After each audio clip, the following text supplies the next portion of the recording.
የፍቅር ጥግ ልብ አንጠልጣይ የፍቅር ታሪክ ክፍል 8 ደራሲ ማኔ ተራኪ ሶፊያ ዩሱፍ። ይህንና መሰል የፍቅር ታሪኮችን ለማግኘት ቻናላችንን ሰብስክራይብ ያድርጉ። መልካም ቆይታ። ብቻ በዛ ሰዓት ልክ ቤቱን በስሙ አድርገን ስንመለስ ፏ ብዬ ለብሼ ፀጉሬን ተስተካክዬ ነበር። ምክንያቱም እዛ ቦታ ከንግግር በላይ የለበስነው ልብስ ዋጋ አለው። መንገድ ላይ ልዕልትና አዮብ ተያይዘው እየሄዱ እኔ ከኋላቸው ብቻዬን እጄን ኪሴ ከትቼ እየተራመድኩ እነሱን እየተመለከትኩ ነበር። ሁሉም ሰው አይኑ እነሱ ላይ ነው ሲመስለኝ። እዮብና እሷ ፍቅረኛሞች መስለዋቸው ሳይሆን አይቀርም። ቤት ገባን። አሪፍ ጊዜ እንዲያሳልፉ ነግሬያቸው መኝታ ቤቴ ገብቼ ቆለፍኩና ጋደም አልኩኝ። ጭንቅላቴ ረፍት አጣ። ልዕልት የምር የምትታመን ሰው ናት። ከፋኖስ በኋላ መማር መቻል ነበረብኝ። እንዴት በድጋሚ ሰው አምናለሁ እያልኩ መብሰልሰል ጀመርኩ። ትንሽ ቆይታ ልዕልት መጣ በሩን አንኳኳች። እራት እንብላ፣ ወደ ቤት ልሄድ ነው አለች። እናንተ ብሉና ሂጂ፣ እኔ አልመጣም አልኳት። በር ላይ ቆማ ለረጅም ሰዓት ከለመነችኝ በኋላ እሺ ደህና ደር ብላኝ ሄደች። ምሽቱን ሙሉ ብቻዬን ስነሳ ስቀመጥ ዝም ብዬ ክፍል ውስጥ ስንጎራደድ 4 ሰዓት አካባቢ ሆነ። የዛኔ መተኛትም ማሰብም አልቻልኩም። የማስበው ግራ ገባኝ። ጭንቅላቴ ውስጥ ጪ የሚል ድምፅ ይሰማኛል። ተንጫጫ አእምሮዬ። ተነስቼ ከክፍሌ ወጣሁና ወደ ኢዮባ ጋር ሄድኩ። ቤት ውስጥ የለም። ዞር ዞር ብዬ አየሁትና ወደ ውጭ ወጣሁ። ቀጥ ብሎ ቆሞ ሰማይ እያየ ፈገግ ይላል። እግሩ ስር ቢያንስ 4-5 የተጨሰ ሲጋራ ተጥሏል። አየሁትና አጠገቡ ሄጄ ምን እንደሆነ ጠየቅኩት። ዝም ብሎ ፈገግ ብሎ እያየኝ ምንም አልሆንኩም። አንተ ለምን መጣህ አለኝ። ቤት ስለጨነቀኝ ወክ እንድናደርግ ጠየቅኩት። እሺ አለኝ። ቤቱን እንኳን ሳንዘጋው የውጭውን በር ቆልፈን ወጣን። ሰፈሩ ጭር ብሏል። እኛ ዝም ብለን መራመዳችንን ቀጥለናል። ሁለታችንም ዝም ብለን እስከ አስፓልቱ ደረስን። ወዴት እንሄድ? ወደ ቀኝ ወይንስ ወደ ግራ ተባባል። ወደ ቀኝ ጉዞ ጀመርን። በመሃል እኔ ቅድም ለምን ነበር ብቻህን ፈገግ ስትል የነበረው አልኩት። ልዕልትን እያሰብኩ ነበር አለኝ። በጥያቄ አይን እያየሁት ከምርህ ነው እሷን አስበህ ፈገግ ያልከው አልኩት። አዎ ፈጣሪ እንደማይወደኝ የገባኝ እሷን ከረፈደ በኋላ በአንተ በኩል አድርጎ ወደ እኔ ሲያመጣት ነው አለኝ። እንዴት? በቃ አሁን ላይ እኮ ሁሉም ረፍዷል፣ አብቅቷል። ህይወት ለኔ በሯን በዘጋችብኝ ሰዓት የእሷ መምጣት ልክ አይደለም። ለዛውም አንተን አፍቅራ ስትከተልህ እኔ እሷን መተዋወቂ ልክ አይደለም። እንደ አዲስ እንድኖር እያጓጓችኝ ነው። ዝም ብዬ በማንኛውም ሰዓት እሷን ማየት፣ እሷ ወዳለችበት መሄድ ነው የምፈልገው አለኝ። እኔ እንደዛ ሲለኝ ውስጤ ላይ የነበረው ስሜት ምን እንደሆነ ግራ ገባኝ። ብቻ ዝም ብዬ በአፌ መለፍለፍ ጀመርኩ። አረፈደም እኮ አሁንም አብራችሁ መኖር ትችላላችሁ። ይሄኔ እኮ እሷን ተወደ ይሆናል።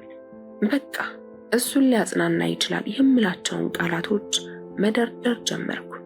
ኢዮብ ግን በአባቱ እየማለ መቼም ቢሆን ልዕልትን የራሱ እንደማያደርጋት ነገረኝ። ከዛ ሁለታችንም መሃል ጸጥታ ሰፈንና ዝም ብለን እየተጓዝን የተከራየንበት ሰፈር ስንደርስ ዝም ብለን ገብተን ተኛን። የእናቴ ሙት ዓመት አለፈ። ሙት ዓመቷ ቀን ሁሉም ከንፈሩን እየመጠጠ መቃብሯን ከበው ቆመው ነበር። እኔ ማንም ሰው ሳያይኝ ከሩቅ አይቻቸው ተመለስኩ። ልክ በነጋታው ሁሉም ያነሱት ሐሳብ ስለ ቤቱ ነበር። ሁሉም ነገር በልዕልት ስም እንደሆነ ሲያውቁ ሊገሏት ምንም አልቀራቸውም። ሙሉ እንደ ጠላት ነበር ያዩት። ቤቱን ለመውረስ ብላ ልጁን የሆነ ነገር አድርገው ነው እንጂ በህይወት ቢኖር ኖሮ እኛ እናየው ነበር። ይጣራልን፣ ወንጀለኛ ነች ብለው ከሰሷት። እኔ በአካል ፍርድ ቤት ቀርቤ ወድጄና ፈቅጄ ይህንን እንዳደረግኩ ግልጽ መረጃ ሰጠሁ። አክስቶቼ ከዓመት በኋላ ያ የሚያውቁት መልኬ፣ ሳቄ ጠፍቶ ሲያይኝ ምን ነው ከሳህ፣ ምን ነው ጠቆርክ አላሉኝም። የሁሉም ጥያቄ ተመሳሳይ ነበር። ለማንም ባዳ አሳልፈህ ከምትሰጠው እኛ እህቶቿ ብንጠቀምበት አይሻልም ነበር ነው ያሉ።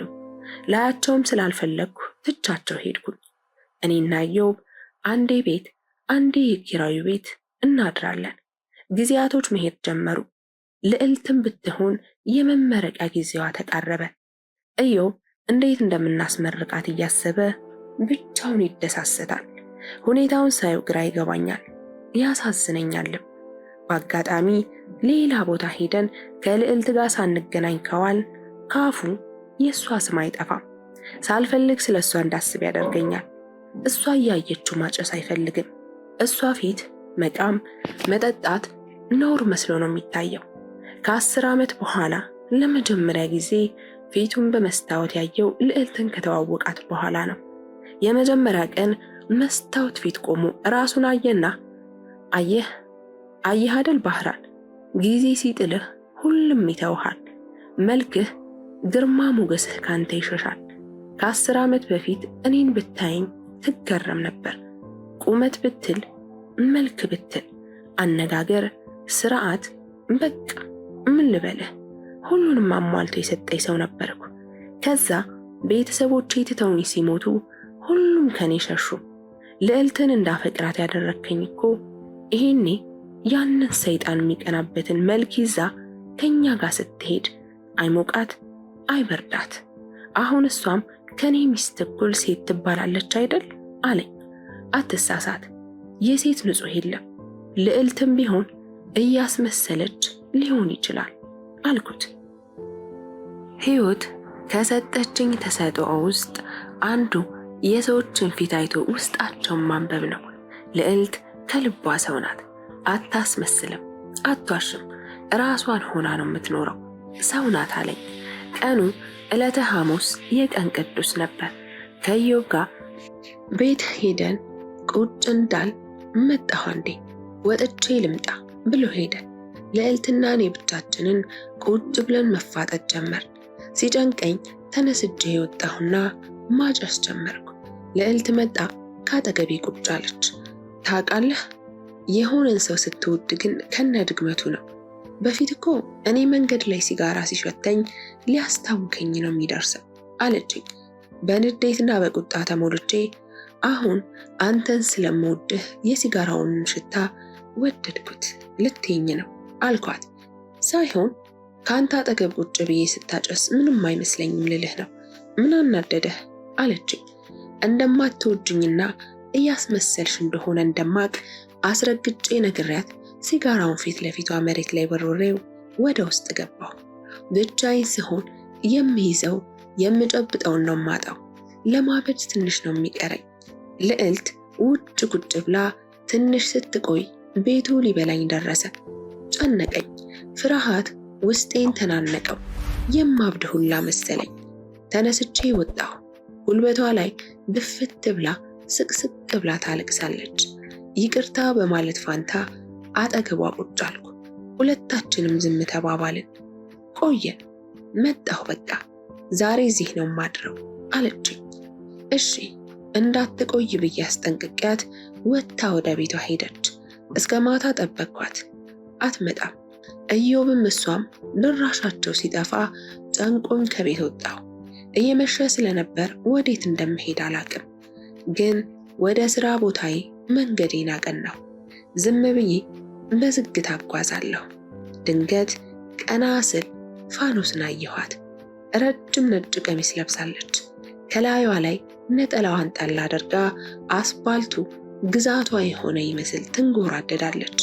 ከጎኗ ባሏም ረጅም ነጠላ ለብሶ ልጁን እቅፍ አድርጎ ጎን ለጎን እየተሳሳቁ ሲሄዱ አየኋቸው።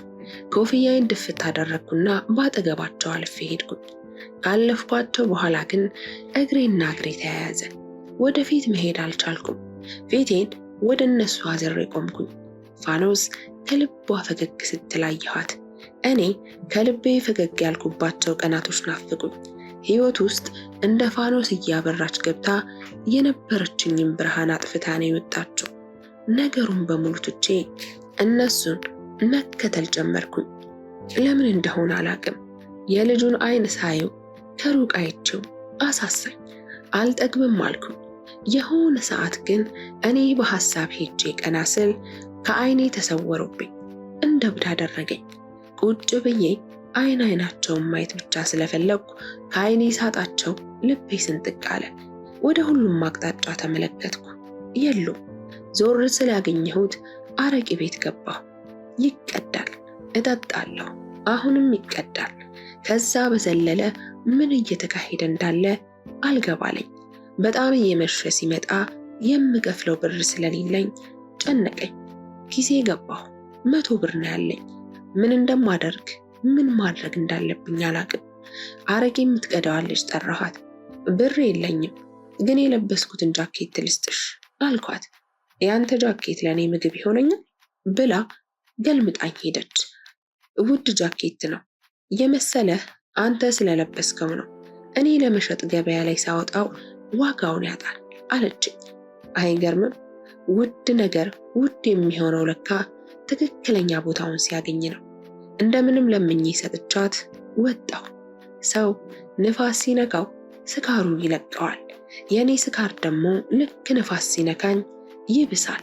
በእግሬ ሰፈር ደረስኩ። በሩን በኃይል አንኳኳሁት። ልዕልት ከመቼው እንደከፈተችው ባላቅም ከፍታ አስገባችኝ። ልዕልት ገና ስታይኝ በሰላም ነው? አንተ ጋር መጥቼ እንደማደር ነግሬ ትተኸኝ ትወጣለህ? ሌሊቱን ሙሉ እኮ ብርድ ላይ ቁጭ ብዬ አንተን ስጠብቅህ ነበር። ትንሽ እንኳን አላሳዝንህም? ደሞስ በር እንደዚህ የምትንኳኳው ጎረቤት ቢሰማህስ? እያለች በነገር ታጦዘኝ ጀመር። እኔ አይኗን ከከንፈሬ ላይ ሳላነሳ አዳመጥኳት። በሩን ዘግታ ወደ ውስጥ ስትገባ ተከተልኳት። ቤት ውስጥ ምግብ አዘገጃጅታ ቡና ቀራርባ እናቴ እያለች የነበረውን ድባብ አምጥተዋለች። ከዚህ በላይ አልጨቅጭቅህ ደህና ደር ብላ ወደ እማዬ ክላስ ልትገባ ስትል እጇን ያስኳት። ደነገጠች። ባህራን ምን እያደረግክ ነው አለችኝ። እስከ ዛሬ ስሜቴን ደብቄ ነው የቆየሁት እንጂ እኔ ከአንቺ ፍቅር ከያዘኝ ቆይቷል።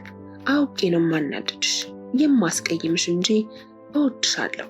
እናቴ ትክክለኛ ሴት ነው የመረጠችልኝ አልኳት። እንባ ተናነቃት።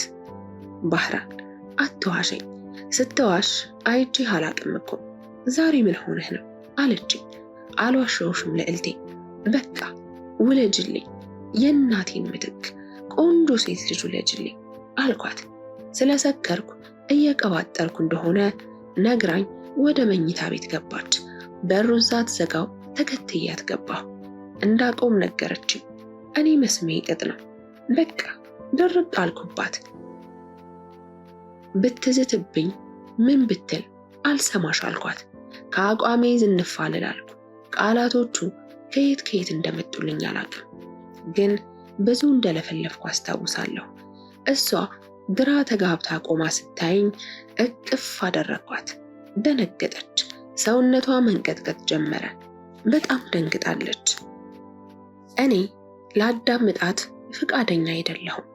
እኔ እንድቀየር ፍቃደኛ አይደለሽም? ተለውጬ ከአንቺና ከልጃችን ጋር በፊት የምኖረውን አይነት ህይወት መኖር ነው የሚፈልገው አልኳት። ዝም አለች። እኔ በመጠጥ ያጣሁትን ኃይል እሷ በእኔ ንግግሮች ኃይሏን አጣች። ጨነቃት፣ ደከማት፣ ገፈታተረችኝ። በእኔ ጥረትም ቢሆን አብረን አደርን። የእናቴ አልጋ ልብስና አንሶላ በደም ተበላሸ። ጠዋት ቀድሜ ነቃሁ። ቢያንስ 5 ወይም 6 ሰዓት ይሆናል። ልዕልት ፊቷን አዙራ ተኝታለች። ሰዓት አላመንኩም። የልብ ምቴ ተደበላለቀ። በሚያስደነግጥ ፍጥነት መምታት ጀመረ። በህልሜ እንዲሆን ብቻ ፈጣሪ ለመንኩት፣ ግን አልነበረም። ልዕልት የእውነት ራቁቷን ከጎኔ ተኝታ ነበር። በሰዓቱ የነበረውን አሁን ማብራራት ማለት የፈሰሰን ውሃ እንደ ማፍሰስ ያህል በጣም ይከብደኛል። ፊቴን አዙሬ ካልጋዬ ወረድኩ። ከክፍሉ ወጣሁ። ልዕልት ከተኛችበት ሳትንቀሳቀስ ዝም አለች። ተጣጥቤ ልብሴን ቀየርኩና ለማጨስ ወደ ውጭ ወጣሁ። የብዙ ሰዎች ድምፅ ይሰማኛል። የሆነ ነገር እንደተፈጠረ ገብቶኛል፣ ግን ነገሩ ምን እንደሆነ አልገባኝም። ወደ ውስጥ ተመልሼ የገባሁና ልዕልትን ቀሰቀስኳት። አልነሳም አለች። ድምጿን አጥፍታ ጸጥ ስትል ጨነቀኝ። የሆነ ሰዓት ሞታም መሰለኝ።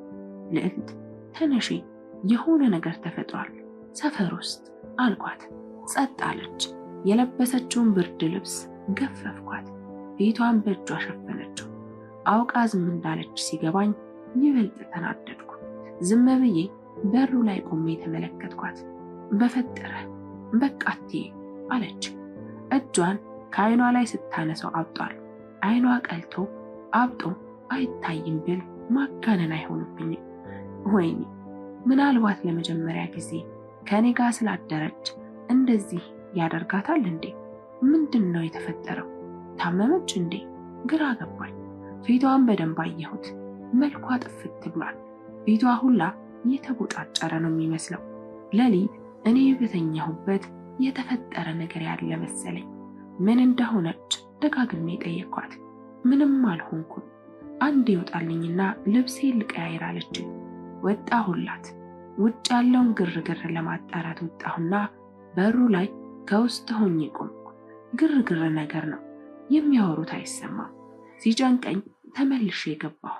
ልዕልት ልብሷን ለባብሳ ከመኝታ ቤት ወጣች። ዓይኔን አታየኝም። መሬት እያየች እኔን ማየት አቆመች። ለምን ቀና ብላ እንደማታየኝ ጠየኳት። ማታ ያወራሁት ከልቤ እንደሆነ ጠየቀችኝ። ማታ ምን እንዳወራሁት እዝ እንደማይለኝ ነገርኳት።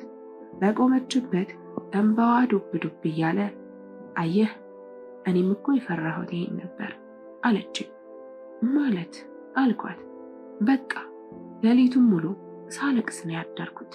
ይሄ እንደሚፈጠር ግልጽ ነው። አንተ እኔን መውደድ አትችልም። በእጅ የያዙት ወርቅ ማለት ልክ እንዳንተ ነው አለችኝ። ማታ ያወራሁት ብዙም ትዝ አላለኝም ነበር። ለምን እንደዚህ እንደምትዘባርቅ ጠየኳት። ማታ እኮ ስላልነገርከኝ እንጂ ከእኔ ፍቅር እንደያዘህ ነግረኸኝ ነበር አለችኝ። በሰዓቱ የእሷን ልብ መስበርም አልፈለግኩም፣ ግን ደግሞ ከእሷ ፍቅር እንደያዘኝ እንድታስብም መፍቀድ አልቻልኩም። ዝም ብዬ አየኋትና ለምን እንደዛ እንዳልኳት አብራራሁላት። መንገድ ላይ ፋኖስና ባሏን አይቼ ስለቀናሁ ያንን ሁላ ውሸት እንደዋሸሁ ነገርኳት። አለቀሰች። ሴት ልጅ በዛ ልክ አሳዝናኝ አታውቅም። ሌላ ውሸት ዋሽቼ ላረጋጋት ፈልጌ ነበር፣ ግን መሆን እንደሌለበት ለራሴ አሳምኜ ዋጥ አደረግኩት። ልዕልት ከቤት ለመውጣት ፈራች። ከኔም ጋር መቆየቱ አልተዋጠላትም። ስልኳን ከፈተችው። ወዲያው እየው ደወለና መጮህ ጀመረ። ምን እንደተፈጠረ ደጋግማ ጠየቀችው። ልዕልት ጠፋች ተብሎ ሰፈሩ በሙሉ ሩዋንዳ እንደተደረገ ነገራት። አውቃ ነበር መሰለኝ። ብዙም አልደነገጠችም። ገምቼ ነበር። ሰው ትንሽ ረገብ ሲል በር አንኳኳና እከፍትልሃለሁ። እናቴ ግን እንዴት ናት? በጣም እያለቀሰች ነው እንዴ አለችው። መልስ ሳይሰጣት ስልኩን ዘጋው። ምን እንደተፈጠረ ጠየኳት። ሰፈር ውስጥ ልዕልት ጠፋች ተብሎ ሁሉም ሰው እየተጫጫኸ ነው አለችኝ። ገና እኮ ነው። ምንድን ነው እንደዚህ የሚያካብዱት አልኳት። ተናደደች። ማታ በክብር መኝታ ቤት ገብቼ ተኝቼ ድንገት ጠዋት ሲነሱ ሲያጡኝ እንዴት አይጭነቃቸው? የት ሄድኩ ሳልል ድንገት ጥፍት ስል ዝም ብለው መቀመጥ ነበረባቸው? ሁሉም ሰው እኮ አንተን አይደለም ለኔ የሚጨነቅልኝ የሚያስብልኝ ሰው አለ። ገባህ? እንዳንተ ሲያዩኝ የሚጸየፉኝ፣ በውሸት የሚሸነግሉኝ፣ በሴትነቴ የሚጠቀሙ ሰዎች አይደሉም ዙሪያዬን የከበቡት። ቤት ውስጥ ምን እንደሚጠብቀኝ እያወቅኩ እንኳ ተሸፋፍኜ የተኛሁት ዓይንህን ለማየት ስላፈርኩና ማታ የነገርኩሽ በሙሉ ውሸት ነው የምትለዋን ቃል ላለመስማት ነው። ባህራን፣ ሴት ልጅ ላይ ሁሉም ነገር ከባድ ነው። አንተ ዛሬ ከኔ ጋር አደርክ አደል? ነገ የትም ቦታ ብትሄድ ከሴት ጋር አደርክ አላደርክ ማንም አያውቅም። እኔ ግን ሴት ነኝ። እድሜ ልኬን ጠብቄው የቆየሁትን ክብሬን አጣሁት። በቃ አይመለስም፣ አይታደስም፣ በቃ ሄደ አለችኝ። ልዕልት በዛ ልክ ፊቷ ሊቀየር እንደሚችል አስቤው አላቅም። ስብራቷ አይኗ ላይ በግልጽ ይታያል። ህመሟን ፊቷ ይናገራል። በሰዓቱ ወንድነቴን ጠላሁት። ለምን እንደዛ አደረግኩ? ከየት ያመጣሁት ጸባይ ነው? እኔ እንጃ። እናቴ ይህንን ብታይ የሚለው ነገር በራሷ አንገቴን አስደፋኝ። ከእኔ ቤት ወጥታ እናትና አባቷ ቤት እንዴት ብላ ተመልሳ እንደምትገባ ማሰብ ከበደኝ። ምን ምክንያት እንደምሰጣቸው አናቅም። ወይ ከቤት ያባረሯትና ህይወቷ ገሃነም ይሆናል፣ ወይ ቤት ውስጥ አስቀምጠው እስረኛ ያደርጓታል። እኔ እንጃ። ዝም ብዬ ቁጭ አልኩና መፍትሄ ማሰብ ጀመርኩ። ወዲያው በሩ ተንኳኳ። እንደ እብድ ሩጬ የከፈትኩት ኢዮብ ነው። ኢዮብ በባህሪው ሲናደድ አይኑ ይፈጥና ሰውነቱ ይንቀጠቀጣል። በሩን በፍጥነት ዘግቶ ልዕልትስ አለኝ። ወደ ውስጥ ገብቶ ልዕልትን አያት። ሶፋ ላይ ቁጭ ብላ ስቅስቅ ብላ ታለቅሳለች። ካጎነበሰችበት ቀን አድርጎ ፊቷን ተመለከተው። ምን እንደተፈጠረ ሁለታችንንም ጠየቀን። ዝም አል። ንዴቱ ከመጠን በላይ ሲሆን እኔን በቦክስ መታኝና ያደረካትን ነገር ንገረኝ አለኝ። ሲመታኝ ትንሽ ቀለል አለኝ። ወደ ቀልቤ ተመለስኩ። ነገር ማሰብ ያለብኝንና መናገር የሌለብኝን ነገር መለየት አቅቶኝ ነበር። ልዕልት ደንግጣ ተነስታ የተፈጠረውን ነገራቸው። አብረን እንዳደርንም ጭምር። ኢዮብ ቁጭ አለ። ሳቁም እንባውም እኩል መጡበት። አንዴ እኔን አንዴ እሷን እያየ ሁለት አይን አፋር መሳይ ሾካኮች አለን። ልዕልት አንገቷን ደፍታ መልስ ሳትሰጠው ቀረች። እኔም ብሆን ጸጥ ብዬ አይን አይኑን ነው ማየው። ኢዮብ ወደ መፍትሄው እንግባ በቃ። ልዕልት ዝም ብለሽ ወደ ቤትሽ ግቢ። እኛ በጀርባ በኩል ባጥር እናዘልልሽና በሌላ መንገድ ቀይረሽ ትገቢያለሽ። ስልክሽን እዚሁ ትተሹ ሂጂ። ፊትሽ እንደተደበደበ ሰው ስለሚመስል በቃ ሌሊት ምን እንደተፈጠረ አላውቅም፣ ወስደውኝ ነው በይ አላትና በጀርባ በኩል ይዟት ወጣ። ቀድሞ እሱ ዘለለ። በዚህ በኩል እኔን ዘለልኩና እኔን ረግጣ ወደ ቤት ገባች። በዛ መሃል ልዕልት ምን እያሳለፈች እንደሆነ፣ ቤት ምን እንደጠበቃት፣ ከምን አይነት አደጋና ችግር እንደተጋፈጠች ማሰብ ከብዶኝ ራሴን በጭሱ ውስጥ ለመደበቅ ዝም ብዬ ያለማቋረጥ ማጨስ ጀመርኩ። ከልዕልት ችግር በላይ ደግሞ የኢዮብ ዝምታ ይበልጥ አስፈራኝ። እስከ ማታ በጭንቀት ውስጥ ምንም ሳናወራ አሳለፍን። ማታ ላይ ኢዮብ አጠገቤ መጥቶ ቁጭ አለና ታውቃለህ፣ ፈጣሪ እዚህ ምድር ላይ ብዙ ነገሮችን ውብ አድርጎ ፈጥሯል። ከዛም ውስጥ በጣም ውቡ ነገር ፍቅር ነው። ግን ፍቅር የሚዋበው ላደለው ሰው ብቻ ነው። ፍቅር ለአንዳንዱ ህይወትን ይሰጣል፣ ለአንዳንዱ ደግሞ ህይወትን ይነጥቃል። ባህራን፣ እኔ በምወደው አባቴ ምልልሃለሁ፣ ልዕልትን ከልቤ ነው ማፈቅራት። አይቻል ጠግባትም። የዋህነቷ፣ ፍቅሯ፣ የውስጧ ንጽህና። እኔ እንጃ ሰው እንደሷ የሚፈጠር ራሱ አይመስለኝም። ግን ስላፈቀርኳት ስለወደድኳት ወደ አንተ እንድትቀርብ መንገዱን አመቻቸሁ። ምክንያቱም እኔ ራስ ወዳድ አይደለሁም። ይችን የመሰለች ልጅ ከእኔ ከሱሰኛና ህይወቱ ካበቃ ቦርኮ ጋር እንድትሆን አላደርጋትም። እኔ ራስ ወዳድ አይደለሁም። አንተን ስላመንኩህ ከልብ ሰው ነህ ብዬ ስላሰብኩ ነው። ትናንት ሁለታችሁ እንድትገናኙ እኔ ወጥቼ ሄድኩት። ግን አንተ ይህችን ንጹሕ ልጅ ፍቅሯን መቀማት ሳያንስ ክብሯን ገፈፍካት። አሁን ሳትፈልግ በግድ አብረሃት ትሆናለህ አለኝ። አነጋገሩ ይበልጥ አበሳጨኝ፣ አናደደኝ።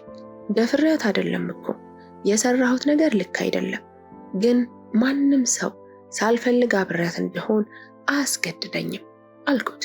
ኢዮብ ተናዶ ትቶኝ ወጣ። እኔ ቤት ውስጥ ቁጭ ብዬ በጭንቀት ለመፈንዳት ምንም አልቀረኝም። የመጨረሻ ደረጃ ላይ ስደርስ ቤቱን ትቼ ወጣሁ። ኢዮብ ሊኖርበት ይችላል ብዬ ያሰብኩበት ቦታ ምንም አልቀረኝም። ፈለግኩት፣ ላገኘው አልቻልኩም። ማታ 5 ሰዓት አካባቢ የምንተኛበት ወደ ነበረበት ቤት ሄድኩ። የለም። ሁሉንም ጠየኳቸው፣ እንዳላዩት ነገሩ። ዝም ብዬ መጓዝ ጀመርኩ። እናቴ ከሞተች ጀምሮ ብቸኝነትን በጣም እፈራዋለሁ። ጥሩ ስራ ስሰራም ይሁን መጥፎ ስራ ስሰራ ሰው አብሮኝ እንዲኖር እፈልጋለሁ። ብቻዬን ስለመሆን ነው መሰል ማሰብ በራሱ ሰላም ይነሳኛል። ክፍል 9 ይቀጥላል።